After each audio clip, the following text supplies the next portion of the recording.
अस्सलाम वालेकुम viewers, rich Pakistan का नया एपिसोड लिए मैं हूं आपका मेजबान अब्दुर्रहमान। आज डिस्कस करेंगे दो interesting news. Reko Diq gold and copper mine को ग्वादर पोर्ट के साथ कनेक्ट करने के लिए रेलवे ट्रैक बिछाने की एक मंजूरी दी गई है और फैसला किया गया है कि ग्वादर को डायरेक्टली लिंक किया जाएगा ताकि चागी में और रिकोडिक में पैदा होने वाला तमाम सोना, तांबा, सिल्वर या इसके अलावा लोहा वो ग्वादर तक पहुंचाया जाए और यहां से एक्सपोर्ट किया जा सके। इससे आपसे डिस्कस करेंगे, बताएंगे कि ग्वादर के अंदर सिर्फ चागी से और रिकोडिक से कितने हजार कंटेनर्स सालाना आया करेंगे। इसके अलावा आज की दूसरी खबर, पंजाब हुकूमत ने 4 साल कबल ई पंजाब ऐप लॉन्च की थी जिसके जरिए लोग ऑनलाइन पैसे जमा करवा सकते थे, टैक्सेस दे सकते थे। उसके जरिए अब तक 400 अरब रुपया शहरियों ने अपने टैक्सेस की मद में ऑनलाइन जमा करवाया, किसी बैंक में जाए बगैर, किसी लाइन में लगने के बगैर। एक बड़ी डेवलपमेंट है, इसे प्रोग्राम के दूसरे से हम डिस्कस करेंगे। लेकिन पहले चलते हैं रिकोडिक, जो कि इस साल और इस सदी के अंदर शुरू होने वाला सबसे बड़ा मंसूबा होगा। इसकी फिजिबिलिटी इसी साल मुकम्मल कर ली जाएगी। ये मैच्योर होगी माइन सन 2028 तक, तो उस वक्त इससे बाकायदा प्रोडक्शन का आगाज हो जाएगा। अब प्रॉब्लम यह है कि जहां पर रिकोडिक मौजूद है वहां पर कोई बहुत बड़ी हाईवेज का नेटवर्क नहीं है, कोई रेलवे लाइन नहीं है।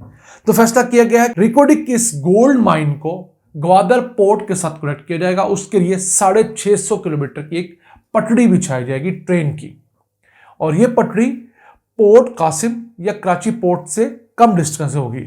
अगर ये कराची पोर्ट तक बिछानी पड़े तो हमें 1000 किलोमीटर की पटड़ी बिछानी पड़ेगी। ये 650 किलोमीटर की पटड़ी होगी।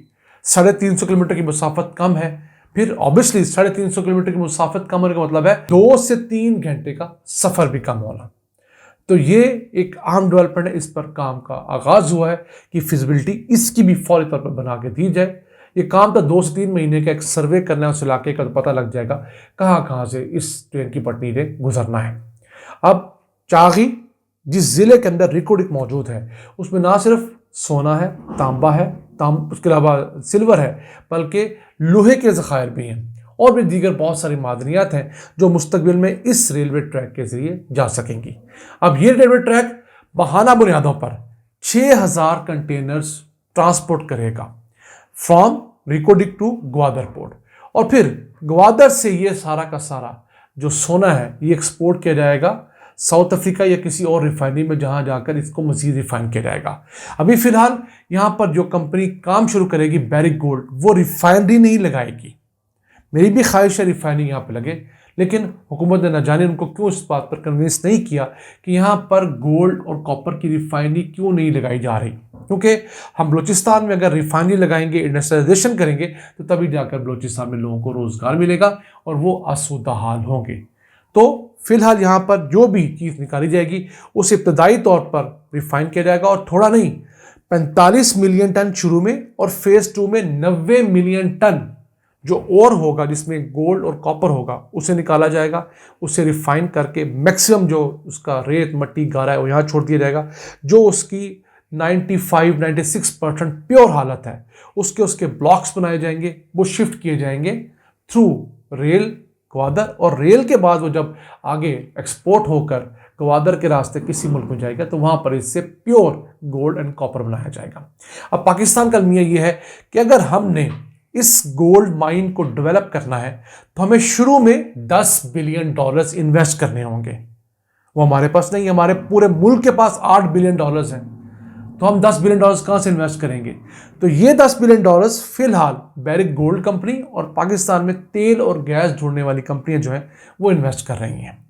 फिर इसके बाद 4 साल का प्रोसेस है इस माइन को डेवलप करने का, और 2028 में जाकर इससे जो सोना और तांबा निकलेगा और उसकी पैदावार सालाना 3 से 4 अरब डॉलर्स होगी। यानी आप समझ लीजिए कि $10 अरब हम अब लगाएंगे 4-5 सालों में, उसके बाद हमें हर साल 3-4 अरब डॉलर्स की एक्सपोर्ट्स मिलेंगी गोल्ड की और कॉपर की। वो पाकिस्तान के अंदर को बहुत बड़ा मार्का सरंजाम नहीं देंगी, हमारी जिस कदर बड़ी मजबूरियां हैं, माशी मुश्किलात हैं, लेकिन ये एक ब्लॉक है जिससे 3 से 4 अरब डॉलर्स की हमारी मुख्तलिफ चीज़ें निकलनी हैं। इसके अलावा 10 ब्लॉक्स और हैं जो इसी गोल्ड एंड कॉपर माइन के मुख्तलिफ हैं, उन्हें ऑक्शन करना है। जब वो तमाम के तमाम प्रोडक्शन में आएंगे तो तब जाकर उम्मीद है कि पाकिस्तान से गोल्ड एंड कॉपर की एक्सट्रैक्शन और एक्सपोर्ट्स कोई $30 बिलियन सालाना तक बढ़ाई जा सकती है। और अगर उन्हें पाकिस्तान में वैल्यू ऐड किया जाए, पाकिस्तान में उससे ज्वेलरी बनवाई जाए या उससे मुख्तलिफ किस्म की जो चीज़ें बनती हैं धाती वो बनाई जाए, फिर तो ये कई $100 बिलियन तक भी जा सकती है। इस गोल्ड माइन की जो उम्र है वो 45 साल है, जो फिलहाल ब्लॉक 1 है। सारी गोल्ड माइन अगर हम यूटिलाइज करना शुरू करें तो 100 साल तक हम इस गोल्ड माइन से इस्तेफादा कर सकते हैं। और इस गोल्ड माइन के अंदर पाए जाने वाले सोने, तांबे, चांदी के ज़खायर की माहिरीन 1500 अरब डॉलर्स बताते हैं। जी हाँ, $1.5 ट्रिलियन इन ज़खायर की मालियत का तखमीना है। और जैसे जैसे सोना तांबा महंगा होगा, इन ज़खायर की मालियत भी बढ़ती चली जाएगी।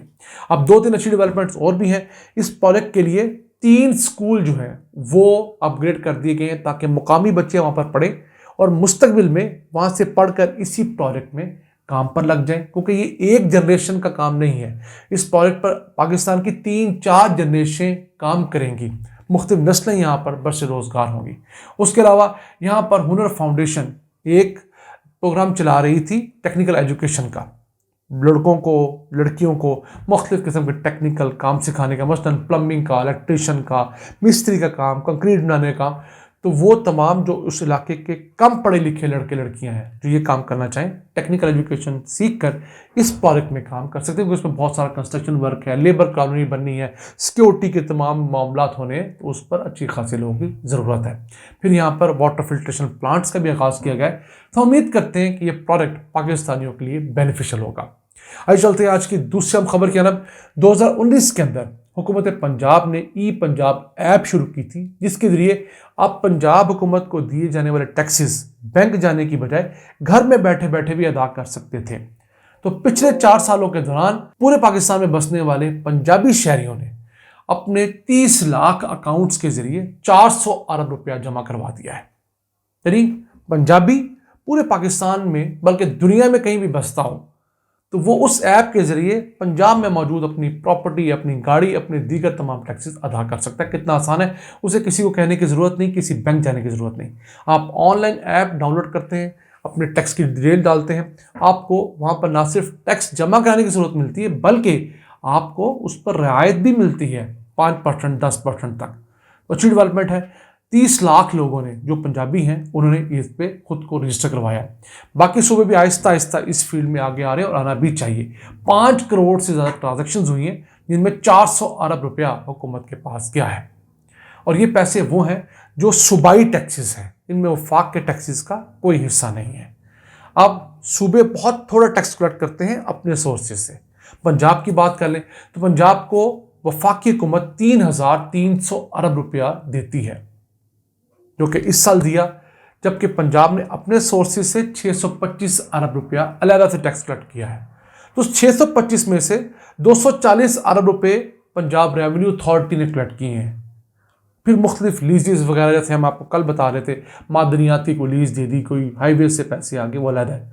तो सूबों का चाहिए कि वो अपनी इनकम बढ़ाएं, अपने यहाँ मुख्तलिफ प्रोफेशनल से टैक्स लें, होटलों से टैक्स लें, ब्यूटी पार्लर से टैक्स लें, बाकी जगहों से टैक्स लें और उस टैक्स के ज़रिए सूबे के अंदर तालीम को आम करें, सेहत की सहूलियात आम करें, जो पीने का पानी है, अमन व अमान को बेहतर करें, सड़कें बेहतर करें, ताकि यहाँ पर मज़ीद इन्वेस्टमेंट्स आ सकें। नाज़रीन, आज का एपिसोड अपने मेज़बान अब्दुर्रहमान को इजाज़त दीजिए। अल्लाह ने के बाद।